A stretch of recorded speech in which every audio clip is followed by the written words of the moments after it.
Olá pessoal, eu sou a Gabi Lochaiter e esse é o programa Recontar aqui no Coletiva.tv. Aqui no Recontar a gente revisita uma das seções mais queridas do portal Coletiva.net, o perfil. A cada semana um perfilado senta ao meu lado para contar o que aconteceu desde o dia em que foi entrevistado. Então, vamos juntos? Está no ar o Recontar. Hoje, quem senta ao meu lado é Dado Schneider.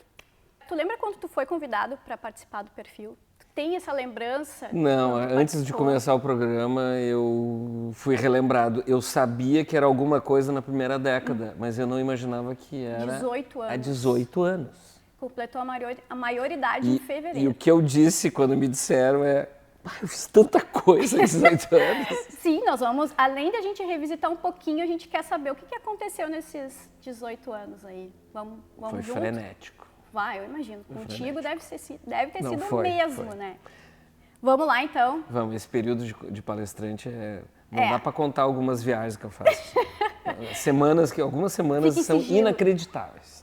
Então, eu preciso começar falando sobre uma das coisas da tua profissão, da tua carreira, que eu tenho certeza que todo mundo te pergunta, que é sobre a criação da Claro. Tá. É verdade, eu quero saber do papagaio, que tu foi mesmo convencer o pessoal com um papagaio dentro de uma gaiola. Sim. E antes eu quero abrir uma aspas para ti, Sim. que tu disse naquela época. O papagaio da Claro sintetiza tudo o que eu aprendi na minha carreira. O frenesi que este símbolo provocou na sociedade gaúcha em termos de comportamento do consumidor é o meu top de marketing. Foi meu primeiro celular, o 5120. Pois é, tu quer saber uma coisa? Tem uma geração inteira que não viu isso, tá? Sim. E eu lamento profundamente de não ter tido redes sociais na época. É verdade. Porque a gente fez um estrondo com os meios que hoje são chamados os meios tradicionais, que eram os meios que a gente tinha disponíveis. Com redes sociais, ele não teria saído nunca de cartaz. O problema é que quando a Claro Digital, que era gaúcha, foi se unir a outras operadoras, Sim. e tinha que ter uma marca nacional, o diretor lá do Rio, ele tinha inveja. Eu posso dizer isso, esse cara já está aposentado. Tá?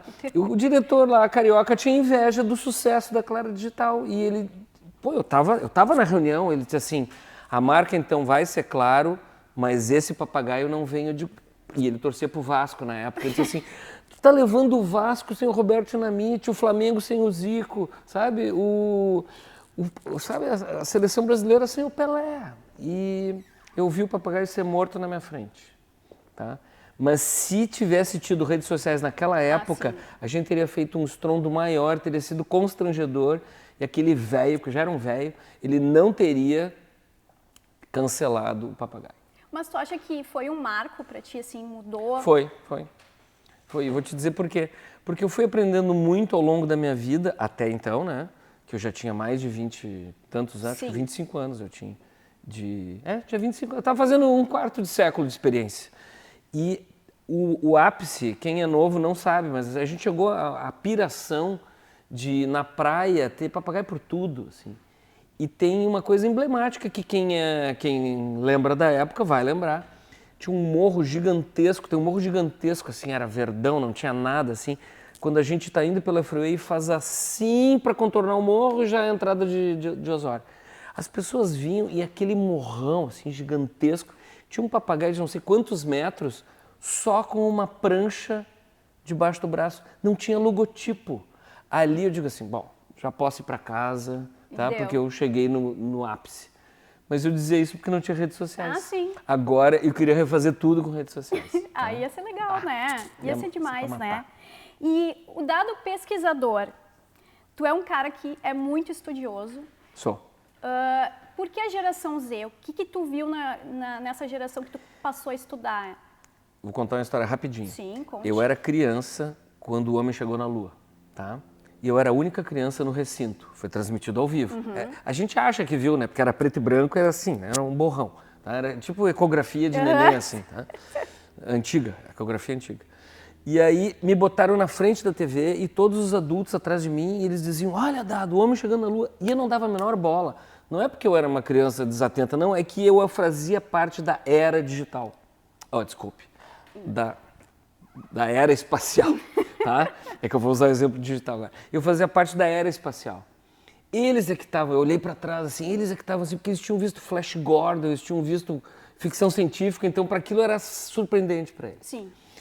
Quando veio internet, computador em rede dentro de casa e do ambiente de trabalho, logo o celular, uma sequência, internet, Google, mecanismos de busca, assim, em 5 anos teve esse bloco de coisas. Quando eu vi isso tudo, eu digo assim, vai começar um tipo de gente agora a vir ao mundo que isso tudo já vai estar aí. Eles farão parte da era digital, por isso que eu falei, me confundi naquela hora. E eu vou estudar o impacto dessa gente na sociedade, não o impacto da sociedade nesta gente, tá? E começou a dar tanta mudança de comportamento, tá? Tem gente que lembra, né? Eu só não escrevia na época, mas eu falava isso. Eu fiz tantas previsões a partir de 2003, 2004, 2005, que me chamavam de louco lá atrás, porque eu digo, a geração Z é feita de outro material, tá? E eu dizia na época para os millennials, né? Você era millennial, né? Sim. Os jovens da virada do milênio, eu dizia, vocês são iguais a mim, né? Vocês daqui 20, 30 anos vão ficar iguais a mim. Vocês são a última leva de gente feita de um mesmo material. Quem é diferente é a geração Z. E não deu outra, vocês estão ficando iguaizinhos a nós, tá? Eu sou baby boomer, tá? A gente é cringe agora. Vocês são cringe e pior, vocês foram envelhecidos mais rapidamente ainda do que nós. A gente foi ficar velho aos 45, vocês estão ficando velho aos 35, graças à geração Z. E eu agora, quando tem esses troços, porque a geração Z, eu levanto a tabuleta, aquela assim, eu já sabia. Pô, eu falei isso. Não tenho nenhuma vergonha de dizer. Eu falei isso há 20 anos, falei isso há 17 anos. É que tu sempre foi digital, querendo ou não, né? Não, eu apanho digitalmente até hoje, mas eu faço um esforço danado. Não, mas eu digo que tu sempre procurou, tu sempre esteve mais à frente, né? Tu nunca... E assim, e eu sou convidado para coisas de inovação e eu digo assim, eu falo sobre o impacto no comportamento. Eu não vou discorrer sobre inteligência artificial.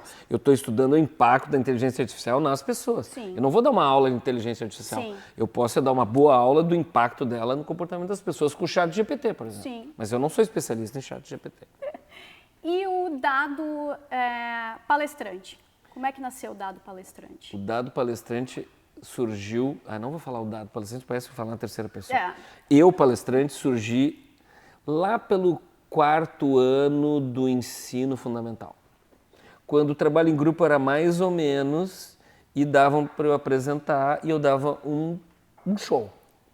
E aí, trabalho mais ou menos... É precoce mesmo, né? Não, mas É de ti. Os baianos não nasceram, né? Os baianos estrearam. Como eu passei pela Bahia, eu digo que eu não nasci, eu estreiei. Então, assim, aí quando eu fui trabalhar em publicidade, bem cedo, assim, na tenra idade, eu fazia ótimas apresentações de campanha, porque na época era importante isso. Sim. Tá? E aí, assim, 1 ano depois de me formar, 1 ano e meio depois de me formar, eu fiz um concurso na URGS e virei professor. E não de ensinos também. Então, dar aula desde pequenininho, né? No início da carreira, dando aula, com um monte de anos nas costas dando aula, eu vou para cima de um palco, eu estou dando aula. E outra coisa, quando começo a conversar, os caras dizem, fica quieto. Eu continuo professor, então eu não sou palestrante. Eu sou um professor numa sala de aula que eu acho mais legal pelo seguinte, não tem aluno chato em grupo de WhatsApp, não tem que corrigir trabalho, não tem mãe de aluno reclamando que ele rodou, né? Coisa então, boa. assim, eu continuo dando aula. E eu sou a palestra? Palestrante. E a palestra, o mundo muda, a palestra muda. Quando é que surgiu? Bom, a palestra muda é legal porque assim, a palestra muda. Ela é muda e ela sempre muda. Lá na virada do século, acho que não foi 2000, então, 99, assim, os alunos começaram a mexer com torpedo na sala de aula e fazer piadinha e coisa. E eu comecei a notar que tinha uma dispersão. E toda aula tem um conteúdo que o aluno tem que sair daquela aula com este conteúdo. Aí o que eu fiz? Um dia, por intuição, eu escureci toda a sala de aula, coloquei uma música em inglês e o texto que seria o meu texto de aula, eu botei na tela, trocando freneticamente, fundo branco com letra preta, trocando para fundo preto com letra branca, e a frase começava e terminava no outro slide, e eu com o corpo, eu teatralizei o meu texto. mas não falei. E os alunos, né, largaram o celular, porque era uma música só. E a minha surpresa, a grata surpresa, é que na prova, todos acertaram o conteúdo no formato mudo. Eu digo, pá, tem um método aí. Eu comecei a dar aula muda, inteira. Ia amiga, ficante, namorado, mãe, amigo de aluno, tá? E aí eu estava, nessa hora, começando a dar palestras comercialmente, assim, né? Profissionalmente para empresas, instituições, eventos. E aí eu comecei a fazer testes. E lá por 2009 eu fiz a minha primeira palestra muda para valer. Foi numa universidade em Mato Grosso do Sul, Campo Grande, que o reitor era meu amigão. E eu digo, posso fazer uma coisa louca? Ele disse, pode. E aí sim, eu fiquei mudo uns 35 minutos. E já tinha todo mundo celular, smartphone. E ninguém se mexeu. Eu digo, pá, funciona. E agora o que eu faço? Às vezes eu começo alguma palestra com a parte muda, outra não. Dependendo do briefing, eu começo mudo. Sim, tu adapta de acordo com é porque ela muda. Sim. E a pandemia, hein? Para ti, um homem tão inquieto, como é que foram esses 2 anos? O que para ti ficou e o que tu acha que profissionalmente, né? Tanto que tu falou muito sobre essa questão da pesquisa da geração Z, acho que tudo tem a ver, né? Tem. A pandemia foi uma coisa assim, eu fui pego de surpresa pela pandemia, mas tecnicamente, profissionalmente, não. Porque eu achei que eu tinha que fazer alguma coisa em termos de infoproduto, porque todo mundo estava fazendo. Eu não faço, tá? Mas eu achei que eu tinha que fazer. E em 2019, eu fiz lives aos domingos, eu chamava de live da domingo, tá? Então assim, domingo tem live comigo, tá? E eu treinei, assim, vou fazer aqui com essa câmera, eu treinei me aproximar da câmera, sair de quadro, entrar, eu comecei a fazer isso aqui, ó, presta atenção, tá? Porque o cara tá assim, quando eu faço presta atenção, até aqui, ó, todo mundo da técnica que tá aqui, quando eu fiz assim, olhou para mim, tá? E eu comecei a fazer isso, desenvolver linguagem para o online, sem saber que ia ter pandemia. Quando pintou a pandemia, que teve aquele domingo que caiu a ficha no Brasil, tá? Sim. E na segunda, me cancelaram 8 palestras e na terça cancelaram 12 palestras. Aí caiu a ficha no bolso. Tá? Eu digo, online. Só que eu estava pronto com a linguagem. O que eu fiz? Comprei umas 2, 3 luzes, né? Fiz um fundo meio infinito, né? Luz, tá? E fui indo com o microfone. E em 10 dias eu disse para o mercado, estou pronto. E o legal é que eu fui dando palestra e um indicando para o outro, tá? Porque um monte de gente que travou. Sim. E aí as empresas precisavam fazer eventos online, assim, quem que está fazendo online? E aí eu ouvi assim, o Dado está fazendo... E eu dei 90 palestras online, em 2020. E o que tu acha que ficou dessa pandemia? Tu acha que mudou muito para a geração Z? O que ficou para mim, eu vou só falar uma coisa. Claro, diga. Eu usei as técnicas do online, por exemplo, isso aqui, eu uso em palco agora e as pessoas adoram, porque meio que chama elas para o negócio, tá? E algumas outras técnicas de acting, né, de movimento em cena, assim, eu passei a fazer e também nos eventos híbridos, tá? Como agora tem plateia, mas tem uma câmera, 2, que estão transmitindo para o resto da empresa, que se acostumou na pandemia, agora tem que... Eu faço assim, eu estou falando para a plateia, eu digo, agora só um pouquinho que eu vou falar com o pessoal online. E eu venho e faço, vocês aí, tá. E eu estouro no vídeo, né, no online, e eu sei, por informações, que as pessoas estão assim quando elas param. Então, assim, técnicas. A pandemia foi ótima para mim. E outra coisa, me tirou o mofo também, né? Tirou teia de aranha. Eu refiz um monte de conceitos, eu mudei dinâmica da palestra e tal. E minhas palestras estão muito melhores hoje, graças ao susto. Mas eu não queria ter passado. Não queria ter passado mesmo por essa pandemia. Acho que foi um desastre para nós. Até para a geração Z. Nós estamos cheios de cicatrizes, tá? A gente está num pós-guerra, é um pós-guerra sem ter destruído o prédio, tá? Mas a gente está cheio de cicatrizes e até nos negócios a gente vê isso. Sim. Tá? Então, ainda não achei uma coisa boa. Sim. E não sei se era isso que tu perguntou. Não, claro, mas a gente está aqui para papear. Tá. Nós estamos numa conversa. Eu quero falar sobre a tua família. Porque na época do perfil, teus filhos... Então, meu segundo filho estava nascendo. Pois é, exatamente. Era isso que eu ia dizer. Tu ainda era casado, não sei se tu continuas casado com a Márcia. Eu me separei faz 1 ano e meio. E o Theo tinha só 4 meses e o Eric 3 anos.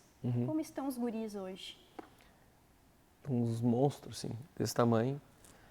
O Eric está estudando cinema e o Theo está empreendendo na internet.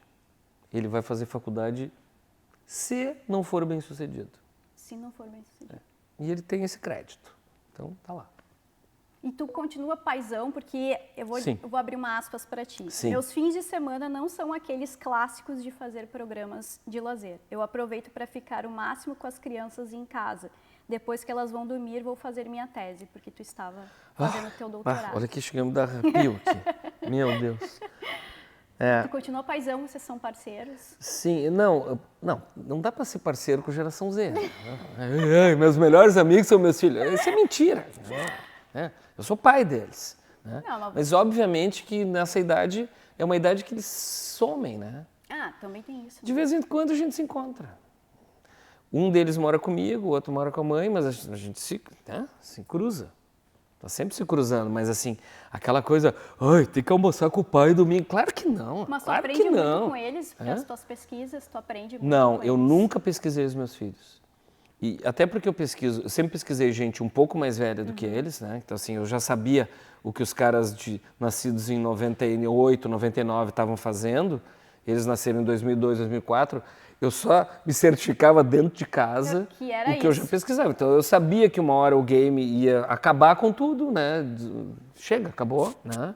Eu sabia que um momento não ia ter mais a concentração na sala de visitas, todo mundo vendo a mesma coisa, né? Sim. Então, assim, normal, nada me surpreende, porque eu pesquiso eles, entendeu? Sim. Mas é normal. Eu tenho uma vida normal de pai, normal. Que bom. Então, como é que é escrever? Como é que tu foi parar no Pais e Filhos?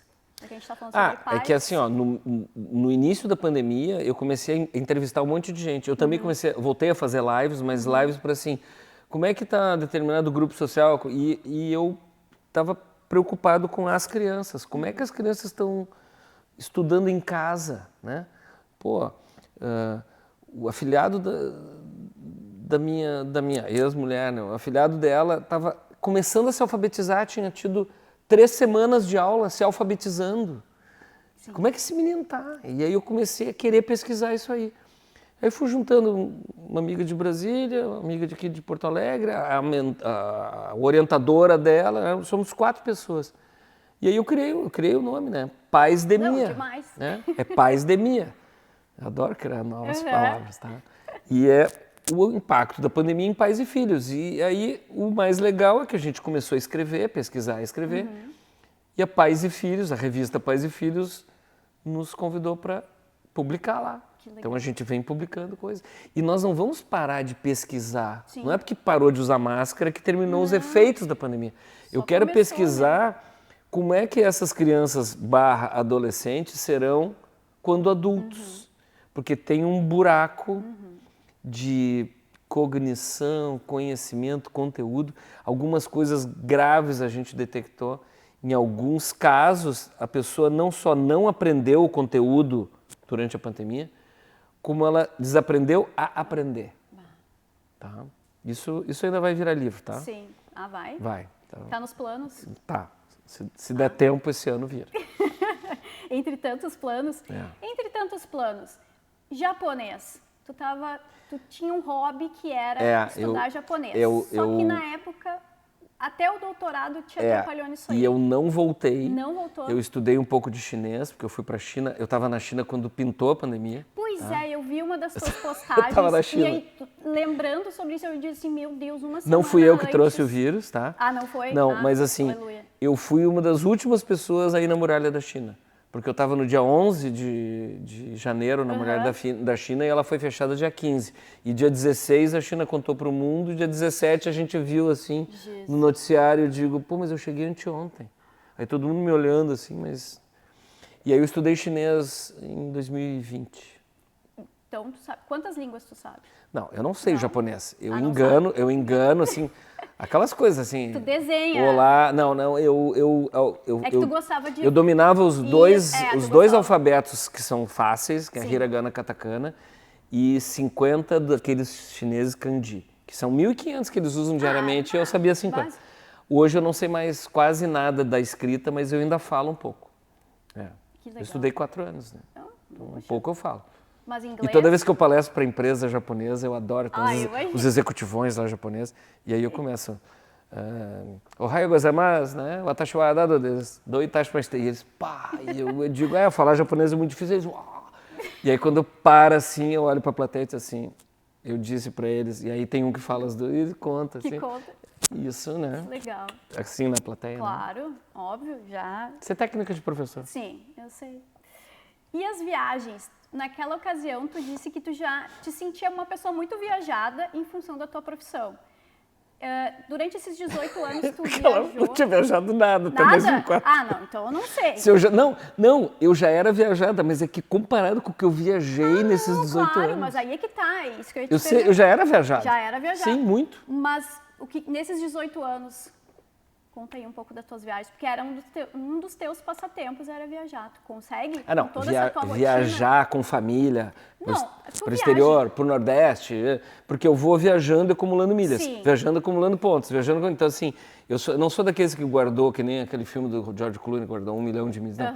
Eu acumulo e gasto, e gasto. Então assim, fiz ótimas viagens graças ao, né, mas assim, o que eu viajei nesses 14 anos de só palestrante, não tem noção.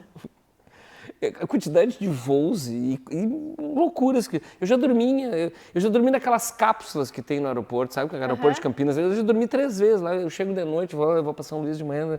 Eu já viajei horrores. Mas tu sabe, assim, quantos países tu tem essa... Não, países são 29. 29? É. Mas o Brasil, em dezembro do ano passado, eu completei o álbum de figurinhas. Eu fui a Boa Vista, Roraima, e agora eu conheço todo o Brasil, com exceção de algumas aldeias indígenas que eu ainda vou lá esse ano. Que legal. Eu conheço o Brasil inteiro. Quando tem assim um noticiário, deslizamento em Capitólio lá. Eu já tinha ido não sei quantas vezes para Capitólio. Em Pirenópolis, já fui. Que legal. Tu acredita que eu pesquiso, quando eu vou, eu pesquiso. Não, faz parte, é do teu ser. Tem noção, aliás, o Brasil não sabe se vender por o Brasil. Ah, sim. A gente não tem noção do que tem de coisa espetacular no Brasil. Esse é o legado das viagens. E tu tem alguma viagem aqui, um lugar que tu quer conhecer muito, que está no teu radar? Sim, eu quero voltar para a China, fazer mais China. Agora só vai esperar um pouquinho, não. Tá meio com receio. Só que falta começar tudo de novo. Vai que tu vai de novo e... Não. Eu quero fazer um check contigo sobre algumas coisas de lá. Coisas que tu conseguiu. De lá da outra entrevista? Vamos dar um check. Tá. Tu concluiu teu doutorado. Check. Sim. Porque era uma das coisas que tu queria pro teu futuro. É que eu tava com trauma. Sabe o momento que a pessoa quer largar? Vocês me entrevistaram em 2004 que eu não tava pensando em largar, porque eu não aguentava mais. Tava cheio. Não, eu terminei em 2006. Então, vamos 2006. dar um check. Tu queria te tornar um palestrante nacional. Eu disse isso. Disse. Tu viu só que legal? Eu me tornei. Te tornou. Tu escreveu o livro. Escrevi. Check. Só que uma coisa que tu disse, eu acho que está bem longe de acontecer, que é se aposentar e morar na Bahia. Não, eu vou, só que eu vou me aposentar. Eu estava tá na longe. Bahia, há 4 dias, 4 dias atrás. Mas não vai te aposentar? Não, eu vou me aposentar, que eu descobri a Sicília. Ah, é? Eu vou me aposentar na Sicília, com 97. É porque eu vi 98. uma entrevista, tu disse que vai até os 110, né? 110. Tu tá te preparando para ir aos 110. É que eu quero ver a geração Z com 50, 60 anos de idade. Eu quero continuar pesquisando e falando, eu espero ter público, mas assim, porque eu falo há 20 anos que a geração Z é feita de outro material, tá? E eu quero ver, eu sei mais ou menos como é que vocês millennials vão ser com 60 anos, que é o que eu tenho, tá? Me conta, então. Igual. Putz. Vai ser igual. Só que assim, a geração Z vai a 120 e eu quero ver eles com 60. Porque eu não estou torcendo contra nem a favor, não estou dizendo que vai ser melhor ou pior, isso é coisa de pesquisador. Eu quero saber como vai ser, porque quem disser como vai ser, está chutando. Eu não sei como é que vai ser uma geração que vai ser adolescente até os 45 anos, com 60, 70. E eu quero ver aí. Não é, eu queria ter adolescência até os 45. Mas o que tu tá fazendo para te preparar para os 110 anos? Te cuidando? Pô, eu tô super bem. Eu dei uma engordadinha agora no carnaval, mas assim, eu tô super, nunca tive tão bem fisicamente. Meus check-ups é assim, aos 40 meu check-up era mais ou menos 50, o check-up era aos 60, bombando. Aos 70 vai estar melhor. Para a idade, obviamente. Né? Sim. Não, eu vou a 110. Quando eu fiz 60 agora, eu disse meio século de vida me resta. Mais 50 anos. Ai, que horror, né? Eu vou. Que legal. E vamos finalizar. Eu quero finalizar com uma frase tua. A felicidade é feita de pequenos momentos. Quanto maior o somatório, mais feliz a vida foi. É assim que pauta a minha vida. Tu segue essa premissa? Sim, e ao longo desse tempo eu vi uma frase do Contar do Caligares, aquele psiquiatra, tá? E ele disse uma coisa que eu vou modificar e agregar. Eu continuo achando que a vida é feita de pequenos momentos, somatórios de momentos felizes, tornam a vida feliz. Mas ele disse o seguinte, eu não quero ter uma vida feliz, eu quero ter uma vida interessante. E eu adorei ouvir isso, porque assim, se a pessoa pauta a vida, eu preciso ser feliz, ela pode nunca ser feliz. Mas se ela resolve ter uma vida interessante, ela provavelmente terá vários momentos interessantes. E vários momentos interessantes significa alguns deles, muitos deles felizes. Então, no somatório, aí volta para a minha frase, uma vida interessante e feliz. Talvez feliz. Mas assim, eu sou um otimista incorrigível, tia, tá?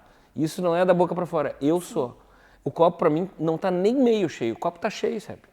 Metade está cheio de ar, entendeu? E o que tu pensa, assim, tu tem alguma coisa, tu te vê, é meio clichê essa, daqui a 10 anos, mas tu costuma te planejar, tu faz? Sim, eu quero continuar sendo útil, tá? E se não der para sendo útil remunerado, eu vou pro voluntariado, tá? Então, se eu tenho capacidade de tornar coisas complexas numa explicação simples, que eu acho que isso é a minha maior qualidade, sem menor modéstia, coisa complexa eu traduzo em uma frase, uma expressão, então assim, isso eu posso ser útil lá na frente. Se não me sustentar, porque infelizmente, agora a palavra é etarismo, né? Coisas que eu não devia falar aqui, não devia falar que eu tenho 60, que eu tenho 45 anos de mercado, 44, porque, velho demais. Mas assim, agora que é o auge, né? Agora é velho demais. Se eu não puder ser remunerado, eu farei isso por voluntariado. Que eu já faço voluntariado, mas assim, eu não vou parar de traduzir. Sim. E livros, tá pensando? Eu estou escrevendo o segundo livro 10 anos depois do primeiro, tá? E eu acho que é uma boa marca, assim, de 10 em 10 escrever. Tá. Eu estou escrevendo, eu lanço esse ano o segundo livro. E já pode dizer o nome pra gente? Sim, ele ia se chamar Incomodado, mas eu achei muito rabugento. Então agora ele vai se chamar Desacomodado. Que desacomodado pode ser uma coisa boa, né? Claro, óbvio. Ou não. Né? Então tá dado. Quero te agradecer imensamente por ter retornado aqui para conversar com a gente. Tu gostou? Eu ia te interromper. Claro, me interrompa. Eu me emocionei falar isso aí, sabe por quê? Porque ser relevante 18 anos depois, isso aqui não é Oscar pela obra, né? Sim. Isso aqui é legal, reconta, né? Eu adorei. E Cheguei a me engasgar umas horas. É porque lembra, né? E vê, poxa, eu fiz tanta coisa, querendo ou não, 18 anos. Legal. Eu acho que nesses 18 anos eu fiz mais coisas do que nos outros todos. Que legal. Espero poder dizer isso daqui 18 anos na plataforma que for, né? Eu não sei em que formato. Vai saber, né? Onde é que no a gente metaverso. vai O metaverso vai ser muito velho daqui 18 anos, né? Mas em alguma plataforma eu estaria aqui. Um plasma. Seria bem a tua cara mesmo, ser um plasma. Então tá, dado. Obrigada. Melhor plasma do que plasta. Não, né? óbvio, com certeza, não tenha dúvidas. Muito obrigada mesmo. E para ti que ficou com a gente até o final e quiser conferir o perfil do Dado, vai ficar aqui na descrição, o link vai levar vocês. E me sigam, né? Claro, sigam o Dado. Tanta gente chata, né? Tanta gente chata sendo seguida por milhões, né? Eu só tenho 40 mil seguidores. Segue o Dado, nos segue também, já curte, já compartilha e coloca ali no sininho, dá um ok pra gente. Tá Por bom? enquanto no Instagram, _Schneider. Então tá. Eu vejo vocês no próximo Recontar. Até mais.